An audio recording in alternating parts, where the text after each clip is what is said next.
जी, ये रिश्ता भी मना हो गया। ननद जी, अगर मेरे कहने पर थोड़ा सा मेकअप कर लेती तो आज ये रिश्ता मना ना होता, पर नहीं, अपने सांवले और पक्के रंग के साथ ऐसे लड़के वालों के सामने आई कि देखते से ही लड़के का और उसके घर वालों का मुंह बन गया था।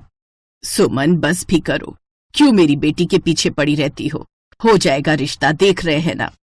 अगर हो जाएगा कहते कहते 25 की होने वाली है आपकी लड़की। अरे आगे मेरी लड़की भी 15 बरस की हो गई है।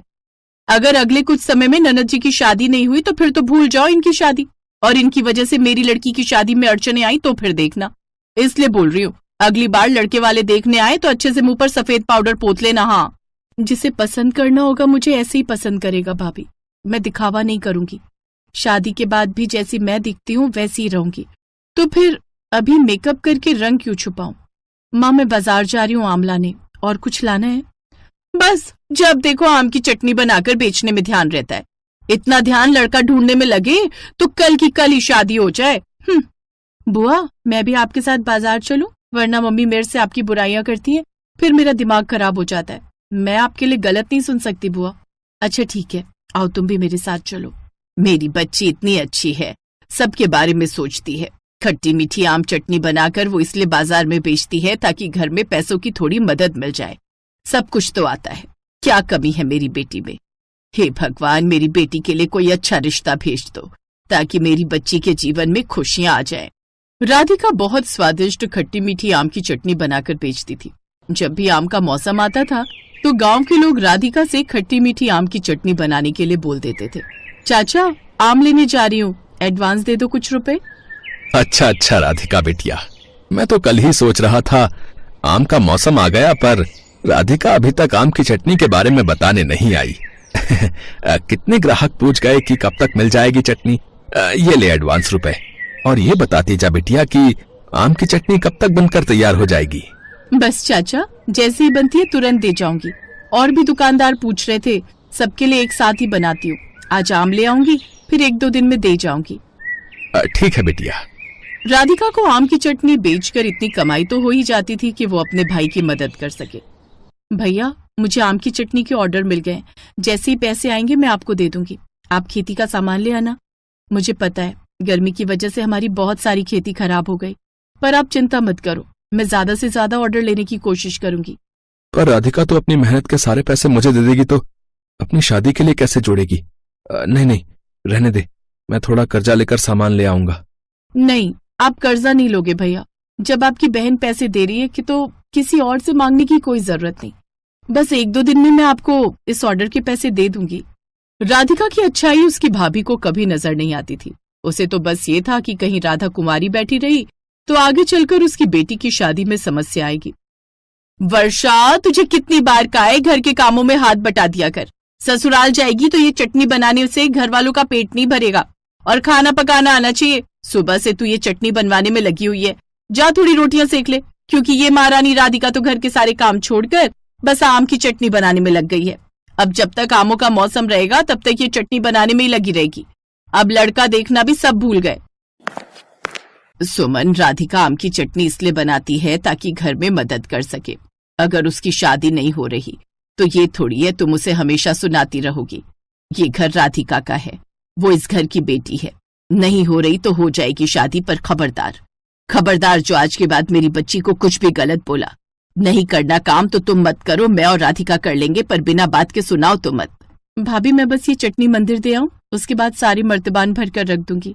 आप रहने दो घर का काम, मैं चटनी का काम खत्म करके घर का कर लूंगी। आप माँ के घर हो आओ। मम्मी, मैं नानी के घर नहीं जाऊंगी, बुआ पीछे से अकेले इतना काम नहीं कर पाएंगी। नहीं, तू मेरे साथ जाएगी, अकेले नहीं जाऊंगी मैं, सुना? कोई बात नहीं वर्षा, तुम मम्मी के साथ चली जाओ, सारा तो तुमने करवा ही दिया है। वर्षा सुमन के साथ नानी के घर चली गई। इधर राधिका आम की चटनी लेकर मंदिर पहुंची।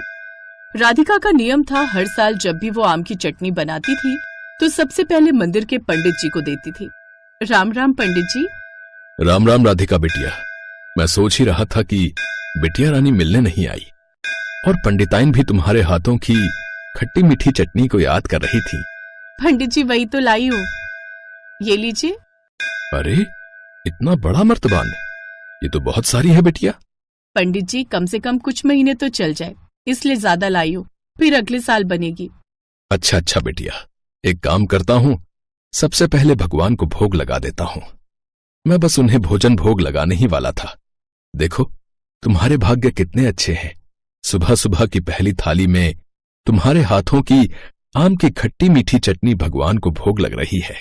राधिका बिटिया, थोड़ी देर पंडिताइन को भी मिल लो, वो भी बहुत याद कर रही हैं तुम्हें। जी पंडित जी। पंडित जी ने जानबूझकर राधिका को ऐसा कहा था क्योंकि वो भी जानते थे कि राधिका जैसी अच्छी और संस्कारी लड़की का किसी अच्छी जगह रिश्ता तय हो जाए। पंडिताइन के पास पंडित जी की ससुराल की तरफ से एक रिश्तेदार मिलने आई हुई थी। राधिका बिटिया, बहुत दिनों बाद आई हो। मैं पंडित जी से कह रही थी कि बड़े दिनों से राधिका नहीं आई। हाँ, वो मैं आम की चटनी बनाने में व्यस्त थी, बस आज वही लेकर आई हूँ। आप खाकर बताना कैसी बनी है। पंडित जी ने भगवान जी को भोग लगा दिया है। राधिका बिटिया, आशा बहन जी से मिली? हाँ राधिका बिटिया, ये मेरी चचेरी बहन है, मेरे से मिलने आई है। आशा दीदी, ये राधिका है, बहुत प्यारी बच्ची है। वो तो देखने से ही लग रहा है। अच्छा, जरा आम की चटनी मुझे भी चखाओ, मैं भी तो देखूं तुम कैसी चटनी बनाती हो। अरे बहुत बढ़िया आम की चटनी बनाती है ये बहन जी।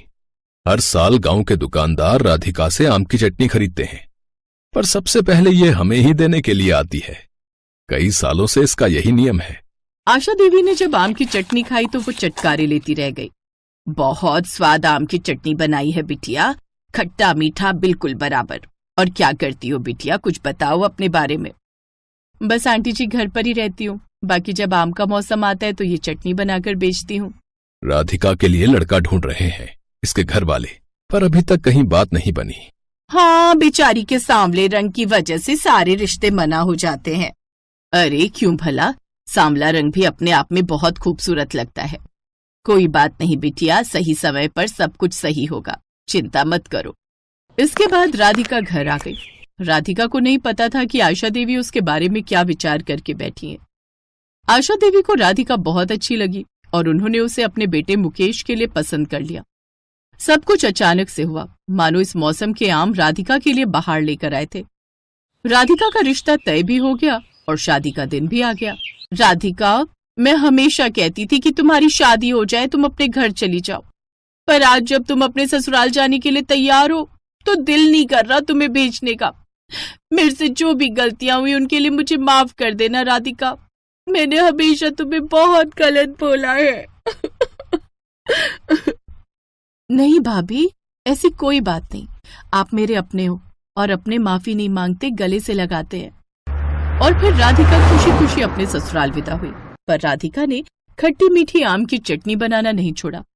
वो शादी के बाद आज भी आम के मौसम में आम की खट्टी मीठी चटनी बनाती है और सबसे पहले मंदिर में पंडित जी को ही देकर आती है, क्योंकि भगवान जी और पंडित जी के आशीर्वाद से ही तो राधिका के जीवन में खुशियां आई थी।